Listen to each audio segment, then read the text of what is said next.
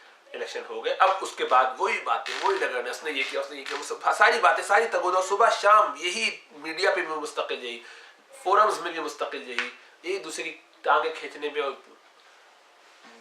تو یہ ایٹیٹیوڈ کہ معاف کیا جائے لوگوں کو, اس کا جذبہ ہونا چاہیے.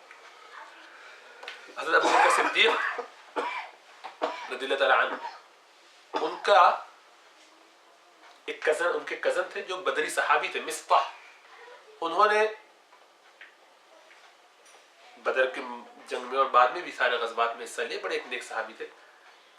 حضرت عائشہ پر جب منافقین نے الزام لگایا, سلانڈر آف عائشہ جسے کہتے ہیں, افک کا واقعہ جو سورہ نور کے اندر اللہ تعالیٰ بیان فرماتے ہیں, اس الزام لگانے میں منافقوں نے بات لگائی, ہاں وہ دیکھو وہ وہاں پیچھے رہ گئی تھی, تو وہ صفوان بن معطل جو دوسرے صحابی ہیں وہ ان کے ساتھ چلے آ رہے ہیں, اور رات میں نوجوان دونوں رہے ہوں گے, کچھ کیا ہوگا, جو بھی صبح میں تنہائی میں, جو اس طرح کے بدکاری کا الزام, جس کو افک یا بہتان کہتے ہیں, حرام ہے جو کہ اسلام کے اندر. اس کی سزا ہے 80 کوڑے. جو شخص کسی پر یہ الزام لگائے بغیر تحقیق کے, تحقیق بھی اکیلے کی نہیں, 4 گواہوں کے بغیر, 4 مرد گواہ ہونے چاہیے جنہوں نے یہ عمل اپنی آنکھوں سے دیکھا ہوا ہو, وہی صرف اس بات کی گواہی دے تو پھر ہو سکتا ہے. اور عمل کا مطلب یہ نہیں کہ ایک ساتھ دیکھے, کمرے میں دیکھ لیا, پوری تفصیل کے ساتھ انٹرکورس کرتے ہوئے اپنی آنکھوں سے دیکھیں پرسنلی, 4 لوگ ایک وقت میں. اگر ایسا ویڈیو کے ذریعے نہیں اور ڈی این اے کے ذریعے نہیں, وہ سب کورابریٹیو ایویڈنس ہو سکتے ہیں. حد کے لیے خالی وہی 4 شرط ہے, اگر یہ ہو جائے, ورنہ ایک آدمی نے اگر کہا تو اس پر قذف, سلانڈر کی سزا ہوگی اس کو, اس لیے خاموش رہو. بہرحال انہوں نے, یہ منافقین نے جب یہ شور مچایا, اللہ کے رسول صلی اللہ علیہ وسلم پریشان ہو گئے, وہی کا انتظار کرتے رہے. اچھا, اس میں سارے تو منافقین تھے, 3 صحابہ کرام کی بھی زبان اس میں, انہوں نے بھی 1-2 دفعہ یہ بات کہی, شاید ایسا کر لیا. اس طرح کی جو بات ہوتی ہے نا, کبھی کبھی سن کے لوگ اس بات کو ریپیٹ کر دیتے ہیں, کہہ دیتے ہیں. اس میں مصطح اتفاق سے انہوں نے بھی کہا, اور 2 صحابی اور جو تھے, حسان بن ثابت جو شاعر رسول ہیں, اور حضرت زینب بنت جہش جو اللہ کے رسول صلی اللہ علیہ وسلم کی زوجہ ہیں, ان کی بہن تھی حمنہ بنت جہش, ان کی زبان سے نکل گئی. تو ان 3 لوگوں نے یہ بات کی, حمنہ اور انہوں نے. اور حضرت عائشہ کے بارے میں جب وحی آئی ہے, اس میں پھر اللہ تعالیٰ نے وضاحت کی کہ نہیں, ایسا نہیں, تو بالکل سبحانہ کہا تھا بہتان العظیم, تم لوگوں نے ایسا کیوں نہیں کہا کہ یہ بہتان ہے, یہ غلط ہے, سب کچھ. اللہ تعالیٰ نے ان کی برات کا اعلان کیا, اور اللہ کے رسول صلی اللہ علیہ وسلم اس سے بڑے خوش ہوئے, بڑے معاملات درست ہوئے. لیکن اس میں پھر تفصیل اس کے واقعے کو کبھی اور بیان کروں گا, بہت خوبصورت, اور بس سیکھنے کے بہت سارے اس میں فوائد ہیں اس واقعے کے اندر, جو بخاری مسلم سب میں موجود. اس میں انہوں نے یہ کیا کہ جو مصطح ہیں, اب کسی کے بھی بیٹی کے ساتھ کوئی شخص یہ کرے, جھوٹا الزام لگا دے, یا لگانے والوں میں ایک آدھ بات کہہ دے, باتیں بنا دے, ٹیل کیرنگ جیسے کہتے ہیں, تو نمیمہ. اب کیا کرے گا, آپ کیا کریں گے میری بیٹی کے ساتھ, اور میری بیٹی بھی ایسی پاک جس کی پاکی کا اظہار اللہ تعالیٰ قرآن میں کر رہے ہیں رہتی دنیا تک. دیکھیں, مریم علیہ السلام پر جب الزام لگایا تھا تو پاکی کا اظہار کس نے کیا تھا, عیسیٰ علیہ السلام بیٹے نے, چھوٹے سے بچے نے گود میں بیٹھ کے, ہے نا. یوسف علیہ السلام پہ جب الزام لگایا تھا تو قرآن کہتا ہے کہ جو وہاں پہ ان کے قوم, یعنی ان لوگوں میں جو محل میں اس جگہ پر تھے, ان میں سے کسی نے ان کی گواہی دی کہ نہیں, بعض روایتوں میں شاید وہ بچہ ہو, بہرحال کسی شخص نے جو ان کے تھا اسی میں سے انہوں نے کہا کہ نہیں, میں گواہی دیتا ہوں ان کی دیانتداری کی, صفائی پاکی کی. اللہ کے رسول صلی اللہ علیہ وسلم کی زوجہ پر جب یہ الزام لگا تو اللہ تعالیٰ نے خود گواہی دی پرسنلی. یہ ان کا مقام ہے حضرت عائشہ کا, جو سمجھنا چاہیے جن لوگوں کو نہیں سمجھ میں آتا, اور جو اپنی جہالت میں اور اپنی خباستوں میں پڑے ہوئے ہیں, ان کو چاہیے کہ آنکھیں کھولیں, دھوکے سے نکلیں, تاکہ قیامت میں اپنی آخرت تباہ نہ کریں. جو وہی بات کہ من عاد علی ولی جن والی, کہ اللہ کی ولیہ کے لیے دل میں کوئی بوجھ رکھ کے اپنے ایمان کو تباہ کرنے والی بات, تو اللہ کی لعنت آئے گی, اللہ ہم پر رحمت فرمائے. بہرحال تو یہ انہوں نے بھی یہ کیا, بھی ایسی میری بچی کو تم نے مہینے تک تکلیف میں رکھا, 1 مہینے بعد وہی آئی ہے, تم نے ایسا کیا. انہوں نے کہا کہ میں تو یہ حضرت مصطح کو ماہانہ وظیفہ دیا کرتے تھے, فائنینشیل سپورٹ. انہوں نے کہا میں اب تمہیں پیسے نہیں دوں گا, اب تم نے ہمارے ساتھ ایسا کیا, اب کیا کریں یار, کم از کم اتنا تو حق رکھتے ہیں کہ نہیں دے. وہ فرض تو نہیں, ہم اللہ کو خوش کرنے کے لیے تمہاری خدمت کرتے تھے, اب نہیں کر سکتے, ہماری بڑی تکلیف ہوئی ہے. یہ کہہ کے گھر آئے ہیں تو قرآن کی آیت میں آیا وَلَا يَأْتَلِ أُولُو الْفَضْلِ مِنْكُمْ وَالسَّعَةِ, کتنا ایسا کیوں نہ ہوا, ایسا کیوں نہیں کرنا چاہیے, ایسا نہیں کرنا چاہیے ان لوگوں کو جن کے پاس اللہ تعالیٰ نے اول الفضل, جن کے پاس مال ہو اور سعہ, کے پاس وسعت ہو مال میں, اور دوسرے کی مدد کر سکتے ہو, کہ ایسا نہ کرے کہ وہ غریب مسکین رشتہ دار جاننے والے جو نیک ہیں, غربا یتامہ ہیں, اس طرح کے غریب غربا جو ہوتے ہیں ان کو مال دینے سے روک دیں. بھائی تم نہیں چاہتے کہ کیا اللہ تعالیٰ تمہیں معاف کرے, تم بھی ان کو معاف کر دو. جہاں یہ فرمایا کہ الا تحبون ان یغفر اللہ لکم, کہ تم نہیں چاہتے کہ اللہ تمہیں معاف کرے, حضرت ابو بکر صدیق بھاگے وہیں سے, چادر اپنی صحیح سے وہ بھی نہیں پہنی کہ وہ کندھے والی, وہ گھسٹتی جاتی تھی اور بھاگتے جاتے تھے, یا اللہ میں چاہتا ہوں, یا اللہ میں چاہتا ہوں تو مجھے معاف کرے, یا اللہ میں نے بھی معاف کیا, یا اللہ میں نے معاف کیا. بھاگتے بھاگتے اسے دروازہ کھٹایا, اس سے ہاتھ پہ جوڑ کے معافی مانگی اور کہا کہ جی تمہارے مہینے کا خرچہ دوبارہ میں آئندہ کبھی قیامت تک اس کو بند نہیں کروں گا, مجھ سے غلطی ہوگی. یہ ہے جذبہ, کسی کی غلطی کو اس طرح سے معاف کرنا, یہ اعلیٰ درجے کی مثال ہے, یہ اعلیٰ درجے کی مثال ہے.